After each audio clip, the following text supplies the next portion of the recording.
levanto-me para proferir a vós outros aquilo que foi o ano que terminou, fazermos uma leitura externa e interna, o nosso continente, mas também projetarmos o ano que agora começa. Queridos e queridas, sei que todos sabem e ninguém terá dificuldades de tentar imaginar o que o dirigente vai dizer com relação ao ano que terminou, porque coisas horríveis aconteceram no mundo e que não deixaram a nossa religião e o nosso mundo espiritual na terra imunes, porque situações gravíssimas nossas mentes resistaram e nossos corações ainda armazenam e não nos deixam às vezes tranquilos pelo facto de terem deixado feridas profundas na nossa família, na nossa sociedade, no nosso lar e no nosso trabalho. É difícil o que vivemos neste mundo. Muitas vezes o que não queremos é que o mundo apronta contra a gente. Vivemos um ano de muitas tristezas, de incertezas, mas também de construção da nossa verdadeira personalidade na vida que seguimos. Fomos provados de várias formas, mas é o que Deus Pai quis. Como também nada acontece no mundo por Ele criado sem que seja por seu próprio aval. A palavra de Deus ensina-nos que bem-aventurado o homem que suporta com perseverança a provação, porque depois de ter sido aprovado, receberá a coroa da vida, a qual o Senhor prometeu aos que o amam. São Tiago 1:12. Deus nos tem provado, mas nunca nos tentou. Ele prova-nos para nos estimular a sermos resistentes e resilientes diante das tentações satânicas. Como sabemos, Jesus foi tentado pelo diabo no deserto e provado por Deus. Deus prova o seu povo a ver se estão maduros nos seus ensinos enquanto os prepara para o retorno para o paraíso perdido. A pandemia tem sido a música que os ouvidos, pelo menos de todos aqueles que estão acordados, ouvem todos os dias e em todos os meios de comunicação. Esta doença pandêmica afetou o mundo há quase 2 anos e sem prazo para sua extinção, segundo os planos humanos. A Igreja e as famílias têm ressentido o aperto e aumentando as dificuldades no seio familiar, levando para o desemprego milhares de pessoas e agudizando a miséria em muitas famílias. A baixa produção e da produtividade em algumas regiões do nosso país, por razões climatéricas, também tem feito com que muita gente viva dias de fome severa. O declínio econômico que o país vive e o mundo em geral, adicionado a outros fatores, estão na base do sofrimento que ainda vivemos. Mas devemos ter fé, a esperança de que, com o trabalho, iremos ultrapassar as vicissitudes que a vida na terra nos impõe. Sabemos que, por causa da fome, muitas pessoas morreram, sobretudo crianças, mas vamos orar e trabalhar, e todos imbuídos com o espírito de que Deus não abandonou o seu povo. O ano que terminou, como sabem, foi tão atípico e não foi fácil, mas o braço poderoso do nosso Deus não se afastou dos propósitos que Ele próprio tem colocado no coração do seu Filho, o vosso dirigente. Concluímos com a reabilitação do Templo de Deus Vivo, na sede social administrativa e eclesiástica em Luanda, com a sua modernização, com equipamentos de última geração e que trouxe um outro conforto aos adoradores do Deus vivo, que criou o céu e a terra e Senhor de todas as coisas criadas. Disse Davi a Natã: eis que eu moro numa casa de cedros, enquanto que a casa de Deus dentro de uma tenda. Segundo Samuel 7:2. Movido por aquele que me enviou. Em 0019, havíamos decidido parar o seu uso para se iniciar os trabalhos de reabilitação e sua alta modernização, como hoje se vê, para a glória do nosso Deus e Pai. concluímos em quase 80% do templo da igreja Kinshasa, mesmo a meio à pandemia e de tantas dificuldades financeiras. Deus tem proporcionado e providenciado o mínimo para a sua obra, movendo os corações dos seus filhos para doarem o pouco que possuem para o sustento da sua obra. E este ano vamos concluir o mesmo templo em Kinshasa. No campo de evangelização e visitas pastorais, Deus revelou mais uma vez que Ele é competente e é o dono de todas as coisas e acontecimentos que vivemos na terra. Até na tempestade, Deus tem o seu caminho. Naum 1:3, que eu cito: o Senhor tem seu caminho na tormenta e na tempestade, e as nuvens são o pó dos seus pés. Fim de citação. Neste contexto, realizamos mais viagens que todos os outros anos que o mundo não viveu a pandemia. Começamos em Malange, com a realização do Festival da Música Sacra, Canto Coral e Quembo Toquista. Foi um ato que, com o patrocínio dos nossos filhos, conseguimos realizar aquela inédita atividade, mesmo em meio a uma pandemia que impõe ao mundo e aos homens uma nova disciplina e novas regras de vida. Partimos no mesmo mês de agosto para a província eclesiástica Pastor Avelino Quitongo, onde inauguramos a Rádio Toquista e permanecemos cerca de uma semana. Depois partimos para a província eclesiástica de Benguela e visitamos diversas paróquias e terminamos nas províncias eclesiásticas Pastor Israel Paulo Chipaia e Pastor Anastácio Manuel. No mês seguinte, isto é, setembro, fomos para o UIJ, onde permanecemos em trabalho uma semana com a realização de duas importantes atividades: seminário sobre o Ministério Sacerdotal e a exposição de bens agrícolas, que culminou com a realização do primeiro colóquio sobre agricultura, pecuária e pescas e uma visita de campo à Fazenda Timor, no Colonato do Sosso.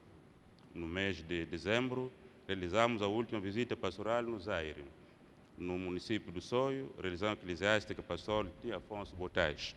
Foi nesta última, realizada na igreja no município do Soio, onde se administrou o seminário metodológico sobre a administração eclesiástica toquista e, pela sua importância e profundidade dos temas administrados, sem sombra de dúvida, superou qualquer outra de natureza já realizada desde que somos igreja de nosso Senhor Jesus Cristo no mundo.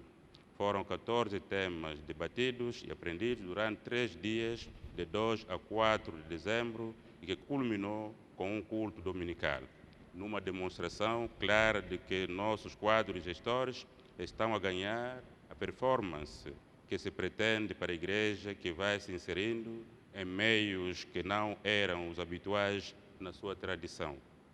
Por tudo isso, deixa-nos render louvores àquele que me enviou para a sua missão, o qual tem providenciado meios e recursos humanos para a sua obra e para a exaltação do seu nome e poder. Aleluia.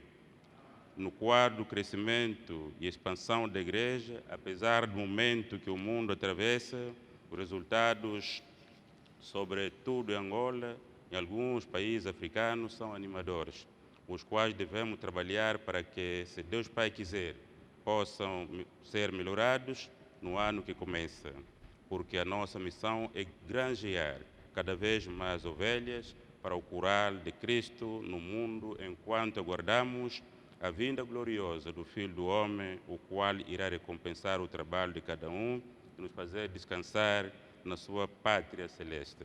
Os sacramentos foram realizados em todas as suas vertentes: casamentos, batismos, santa ceia, conversões e reconversões, dedicações e assinalações, etc., etc. A Igreja realizou o seu 5º congresso e, pela primeira vez na sua história, foi realizado o primeiro concílio toquista com resultados promissores. Participamos em alguns eventos internacionais por videoconferência. A unidade da Igreja manteve-se intacta, pedindo a Deus Pai para que conceda luz no coração de todos os seus filhos, que ainda não estão junto com os demais, para que percebam que não existe outra maneira de se servir a Deus, como sabem todos os toquistas, senão em união, conforme Eclesiastes 4, 9, 12, que eu cito: Melhor é serem dois do que um, porque tem melhor paga do seu trabalho. Porque se caírem, um levanta o companheiro, ai porém do que estiver só, pois caindo não haverá quem o levante. Também, se dois dormirem juntos, eles se aquentarão, mas um só como se aquentará? Se alguém quiser prevalecer contra um, os dois lhe resistirão. O cordão de 3 dobras não se rebenta com facilidade. Fim de citação. Amados toquistas, saibais que a cooperação em lugar de contenda arraigada na inveja produz o sucesso e provê proteção contra os cobiçosos. Cada um deve fazer um autoexame e tirar relações entre a igreja de antes de 2000 e a igreja do após 2000, qual é que enaltece melhor o nome de Deus e do seu líder fundador. Só quem para refletir é que consegue enxergar e avançar sem transformar-se a não, mas evolutivo conforme o mandato do dono da obra. Ide, portanto, fazer discípulos de todas as nações, batizando-os em nome do Pai e do Filho e do Espírito Santo. São Mateus 28, 19. É uma obrigação e dever de cada fiel toquista a de trabalhar para a manutenção da unidade e da extensão da Igreja de Cristo no mundo. Nenhum toquista tem o direito de colocar a Igreja em tribunais deste mundo, cuja missão é incompatível àquela que a Igreja persegue, e vamos ajudar os nossos juízes a dedicarem-se a outras causas e não à causa da Igreja.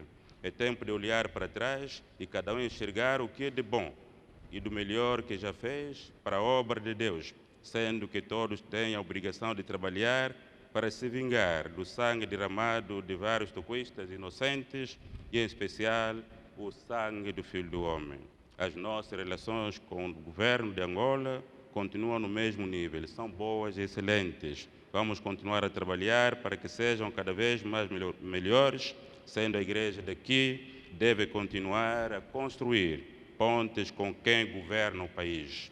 Os nossos pastores, em todos os níveis e em todo o universo toquista, devem trabalhar na mesma direção que o líder espiritual segue. Na área social, iniciando pela educação e no ensino superior, conseguimos concluir o novo edifício de 4 pisos no plano de alargamento das infraestruturas para o ensino superior, assim como a aquisição do mobiliário para que no próximo ano letivo, se Deus Pai quiser, possam entrar em funcionamento. As nossas escolas construídas no município da Marimba e do município de Maquila do Zombo, na cidade de Santa, esta última, incompreensivelmente, o Ministério da Tutela ou da Educação não faz o que lhe cabia, que é simplesmente criá-la conforme determinam as leis da República de Angola. Até aqui, não se consegue entender um país que precisa de salas de aulas e não aceita o contributo de um parceiro social digno de todo o respeito, deixando a obra de vários milhões de dólares degradar-se sem explicação. Ora, porque é o governo da província do Uís, ora, porque é o Ministério da Educação, não sabemos de facto de quem é a responsabilidade. Aceitam quando confrontados, mas depois deixam tudo na mesma. Qual é a razão? É desta forma que vamos ajudar este país com corações não abertos para servir com parcialidade? Estão a criar problemas ao chefe do executivo desnecessariamente. Se não vão com ele, então não comam a sua merenda. Vamos aguardar esses primeiros meses deste ano e vermos se de facto se criará ou não. A montagem da Rádio Toquista no município de Negais não foi possível. A sua concretização por razões que esperamos superar este ano, embora já ter tido a sua licença. O ano que terminou, tanto como outros, não faltou imprevisto de ordem social e não só, que tentaram criar dificuldades, mas sendo Deus o nosso refúgio de geração em geração, as intentonas satânicas não prevaleceram e como nunca prevalecerão. Aquele que nos levou até aqui, certamente, levar-nos até ao fim. Segundo Timóteo, capítulo 4, versículo 18. O ano que começa está cheio de desafios e devemos estar preparados para vivermos com muita determinação, ordem, firmeza e fé. A oração deverá ser a nossa principal arma nesta batalha, que necessita de muita sabedoria e prudência, mas também de simplicidade, conforme São Mateus capítulo 10, versículo 16. Temos o desafio da modernização da nossa administração eclesial, conforme as conclusões do último seminário realizado na província eclesiástica do Zaire. Trabalharmos para corrigirmos o déficit que ainda temos na produção dos documentos de identificação dos membros, tais como cartões de membros, credenciais para os responsáveis, cartões de casamentos, certificado de batismo e outros importantes documentos de identificação dos membros, assim como trabalharmos na informatização de todos os responsáveis da Igreja para uma base de dados fiável, facilitando assim o controle e o acompanhamento de todos. Temos o dever de trabalhar intensamente para a modernização da nossa administração eclesiástica, com mais responsáveis capacitados para o bom exercício das suas funções. Melhorarmos o acompanhamento da Igreja dos Cristo no mundo, no seu todo, não somente em Angola. Aqui vale a pena dizer o seguinte: a Igreja de Nossos Cristo no Mundo Toquistas é uma e única. O facto de ter a sede em Angola não significa que ela é só de Angola ou de um país. Devemos entender que igrejas com a dimensão universal não devem ser reduzidas a termos insignificantes e redutores. Por isso, na reestruturação que faremos, iremos fazer esta verdadeira unidade de uma igreja que se expande ao mundo, mas que ela é uma e única, seja onde ela estiver localizada. Não precisamos dizer igreja nos países, não. Igreja de nosso Senhor Jesus Cristo no mundo, os toquistas. Se quisermos nos dirigir para todos os toquistas, basta dizer para a Igreja de nosso Senhor Jesus Cristo no mundo, os toquistas. Isso significa dizer que não estamos a nos referir apenas à igreja em Angola. Só quando nos dirigimos a uma respectiva igreja ou país, aí sim dizemos Igreja de Nosso Senhor Cristo no mundo, os toquistas, em, por exemplo, Inglaterra, França, Portugal, na República de São Tomé e Príncipe, na República de Zimbábue, da Zâmbia, na República Democrática do Congo ou outro país o qual pretendemos nos dirigir. A Igreja, ela é uma, única, indivisível, até na sua designação. Angola só difere-se das outras em termos da sua abrangência, tempo da sua existência e o lugar onde fica sediada a sede social administrativa eclesiástica em Luanda, a sede espiritual universal localizada em Sade, Zulumon, Untamakele do Zombo, a cidade santa do Grande Rei. Tudo, certamente, sobre esta matéria será mais aprofundado na nova divisão ou composição geográfica que será desenhada nos próximos tempos, logo que o Pai que me enviou ordenar. Vamos, a partir deste ano, trabalhar para solidificarmos o funcionamento da Igreja e imprimirmos uma nova dinâmica no processo de evangelização. O mundo está a passar por um momento de grande stress. E, como sabem, o stress não produz bons efeitos e assim assistimos várias situações que até então não eram conhecidas. As forças das trevas estão numa verdadeira marcha frenética para ofuscar a luz. O ano que começa vai exigir ainda de todos os verdadeiros adoradores de Deus muita persistência e sem isso não podereis continuar a guardar as ordenanças de Deus que há muito tempo têm seguido e aprendido. Várias ciladas serão postas nos vossos caminhos para vos fazerem detestar o nome de Deus. Mas logo que acabarem de cair nas mesmas ciladas, os mesmos que colocarão as ciladas também irão abrandar o aperto. O importante será saber se o que os crentes dizem, o dizem só de boca ou têm convicção daquilo que acreditam.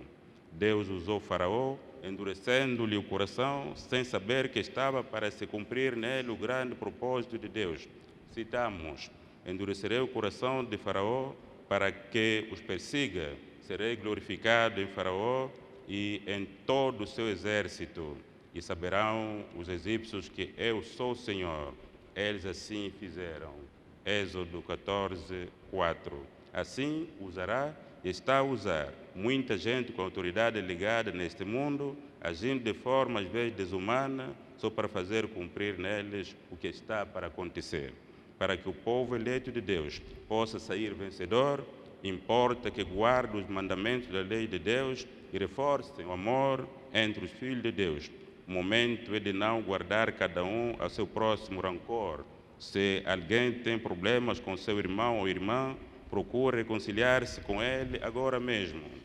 A África, nosso continente, não mudará em nada. O sofrimento para este povo ainda vai levar tempo, até que hajam africanos com um outro espírito, como aquele que esteve naqueles panafricanistas. Devemos orar para que Deus revista o povo com o espírito generoso, para libertar os seus irmãos da nova colonização. Nossos governantes em África não são os culpados de tudo. O grande dilema é de como rejeitar as ordens dos antigos colonizadores e ficar ilesos das armadilhas de serem retirados ou depostos do poder. Se a África não deixar de ser apenas um consumidor dos produtos manufaturados, não só consumíveis como habituais, mas também de aspectos ou pacotes de ordens pré-estabelecidas, a África e o seu povo viverá na crônica miséria. A falta da união dos líderes africanos é um verdadeiro problema que tem facilitado a desgraça dos povos africanos. Não posso entender que um continente livre de colonização há quase 60 anos para alguns e quase 50 para a maioria deles, continua a culpar o seu colonizador. Só mesmo falta de conhecimento pode levar as pessoas a pensar continuamente no seu colonizador como o único culpado. A África precisa de mudar de rumo se quiser ser um continente, aquele que foi sonhado por aqueles que disseram não à colonização. Se de facto os outros é que são os culpados, o porquê é que os próprios africanos levam as suas riquezas para os países que ontem negaram sua presença no continente? Como interpretar isso? Guardar o teu dinheiro na casa do suposto ladrão? Vejam e reflitam. Somente um pequeno exemplo que vou aqui lançar. Vocês sabem as dificuldades existentes para se viajar dentro do continente africano? É preferível você realizar uma viagem para fora do continente, que será mais fácil, mais rápido, mais segura do que fazer uma viagem para um país vizinho que deveria ser considerado um país irmão. Afinal, os nossos governantes africanos governam para quê e para quem? Se governam para os seus povos, de facto, porque não fazem nada a favor da vida dos seus concidadãos? Porque só eles têm o direito de circular quando quiserem? Vejam os problemas migratórios que existem dentro do continente, a situação dos transportes, as vias de comunicação, enfim, é um problema que parece ultrapassar a simples capacidade de governar. A Igreja em África deveria acordar e deixar de adormecer à sombra dos dízimos e de envelopes, porque essa não é a missão de um verdadeiro pastor. O pastor é um atalaia, o olho de Deus, e não um mexeriqueiro. Se não despertarmos os nossos líderes africanos, isto é, políticos, dos males que estão a causar aos seus povos por causa da subserviência aos poderes nocivos ao povo africano, todos havemos de pagar por isso. E peço aos líderes africanos, isto é, políticos, a escutar a voz de Deus dentro do seu próprio continente, o qual ouviu as nossas súplicas e choros quando ainda a África se encontrava sob colonização direta. Não foram os deuses estranhos que vieram nos ajudar para nos livrarmos da situação em que a África se encontrava. Nós precisamos acordar e tratarmos de tu para tu com os nossos irmãos ocidentais e asiáticos. Se após 50 anos das independências, a África não consegue tomar suas próprias decisões a favor do seu próprio futuro, estamos perdidos e algo não vai bem. Eu nunca vi os europeus virem cá, em África, consultar sobre o que devem fazer para o seu continente ou nos seus respectivos países. O porquê é que a África não consegue fazer o mesmo? O que é que falta em nós? Não temos as mesmas cabeças? Será que as nossas cabeças não pensam bem? O que é que nos falta então? Falta-nos sim a humildade, a união, a vontade de trabalhar no tempo e esperar os resultados a curto, médio e longo prazos.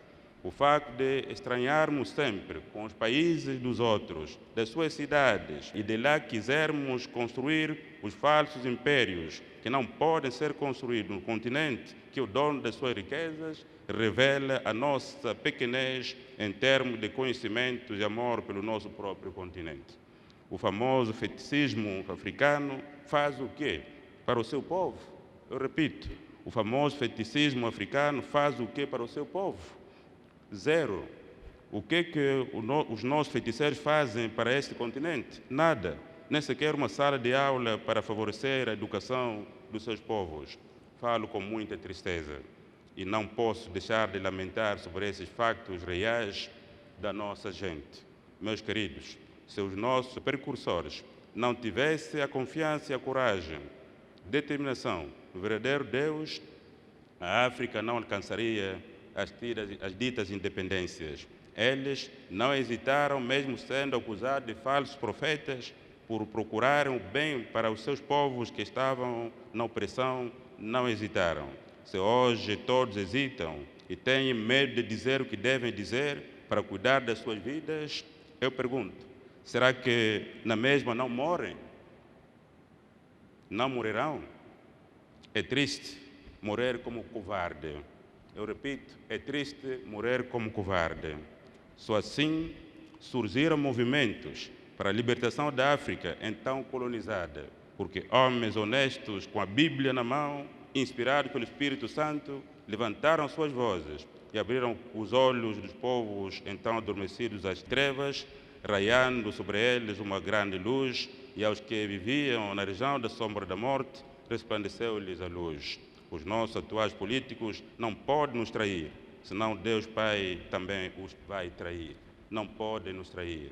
Esta África custou sacrifício de tanta gente, sobretudo aqueles que, com a Bíblia na mão, abriram-nos as mentes para que hoje houvesse movimentos que se transformaram em partidos políticos. É tempo de dizer aos nossos irmãos que se acham os mais espertos a palavra basta, isto é, dizermos aos outros continentes que a África está a dizer basta.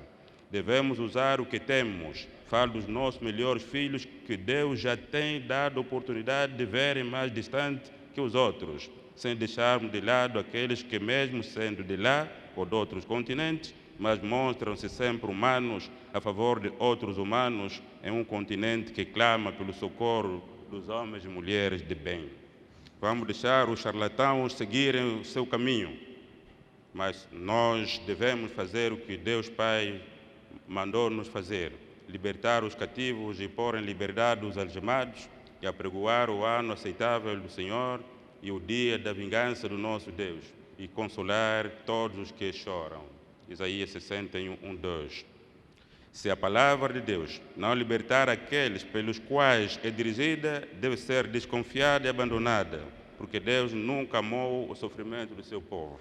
Eu repito, se a palavra de Deus não libertar aqueles pelos quais é dirigida, deve ser desconfiada e abandonada, porque Deus nunca amou o sofrimento do seu povo. Por isso, em todos os tempos, tem enviado seus comunicadores, os profetas e pregadores, para levar o seu povo ao despertar das consciências e alegria e bem-estar. Essa missão é verdadeiramente nossa e ninguém pode arrebatar das nossas mãos. Se o fazermos, de facto, Deus Pai estará conosco. Se nos calarmos diante das clamorosas injustiças contra o nosso povo, Deus nos julgará. Acordem, basta o dormir do sono da morte. Para além da oração, a formação é uma das armas que devemos usar se quisermos ver um dia libertos desta colonização vestida de uma nova roupagem. Ensinarmos nossas crianças a partir da casa os valores fundamentais que deverão assumir quando forem adultos, fazendo-lhes entender que o que é de todos não é dele. Para que o continente possa vir parar a fuga dos seus capitais econômicos e financeiros fora dele, deixando seus filhos na pobreza crônica que alguns pensam que será a União Europeia, o Fundo Monetário Internacional ou o Banco Mundial que irá ajudar a sair desta situação marasmática que a África está voltada há séculos. Quem assim pensa, engana-se, e se ainda não terminou a se formar, o melhor dele é procurar as melhores escolas para abrir a sua cabeça. Se já terminou, deveria regressar às aulas em boas escolas para entender melhor como funciona o mundo. Busquem o conselho de Deus e dos nossos antepassados, e eles ajudar-vos em tudo o que quiserem. Permitam vossos cidadãos visitarem-se uns aos outros, sem dificuldades, de monta como se assiste hoje no continente africano. Peço a Deus Pai que ilumine todos aqueles que quiserem emprestar o seu saber para o bem deste continente. Tenho a firme certeza que isso há de passar. Apenas imprimamos a coragem que era dos nossos ancestrais e caminharmos para o desconhecido com a certeza de que é de lá onde reside a nossa paz, a nossa alegria e a nossa liberdade. Deus é convosco se vocês estiverem com Ele. Coragem. Para terminar, não posso deixar de agradecer, em primeiro lugar, os familiares ou pais que, ouvindo a voz do dirigente, pedindo-lhes clemência ou indulgência, aos seus genros que não possuem condições para se casarem com as suas filhas, eles de pronto aceitaram. Peço a Deus Pai, o qual obedecestes, para que conceda-vos bênçãos, saúde e prepare-vos lugar no seu reino. Agradeço também a todos os responsáveis que ao meu lado tenham se mostrado prontos para a obra de Deus e temos de continuar até o fim. Vamos dedicar esse ano, tal como os outros, nas mãos de Deus Pai, para que ajude-nos a trabalharmos mais na expansão da sua igreja e na consolidação daquelas que já existem. Agradeço também ao nosso governo de Angola pela colaboração e espero que possamos continuar a trabalhar lado a lado para o bem do nosso povo, com o lema Bem-aventurado a nação cujo Deus é o Senhor. E cuidem desta obra, fale da igreja, porque ela é uma bênção para o seu povo se a cuidarmos bem. E não hesitem em dar o nome dos vossos heróis, que estiveram sempre na linha da frente para a independência deste país chamado hoje Angola. São aqueles que, com a Bíblia na mão, destemidos, levantaram a voz para que hoje pudesse existir tudo quanto assistimos. Que não hesitem que na toponímia coloquem os nomes dos vossos heróis, não aqueles que somente tiveram as armas nas mãos, mas aqueles que, com a sua palavra, conseguiram, então, fazer com que Angola fosse o que é hoje. Agradeço a todos e desejo a todos um ano novo feliz e cheio de prosperidade. Este ano é o ano da piedade e da resiliência e pedirá de todos nós, de facto, o amor, sobretudo a devoção, mas também o altruísmo, fazendo com que cada um se doa para o bem do outro. Com essas palavras agradeço e que Deus Pai cuide a todos que ouviram, que vão conservar esta mensagem. Amém.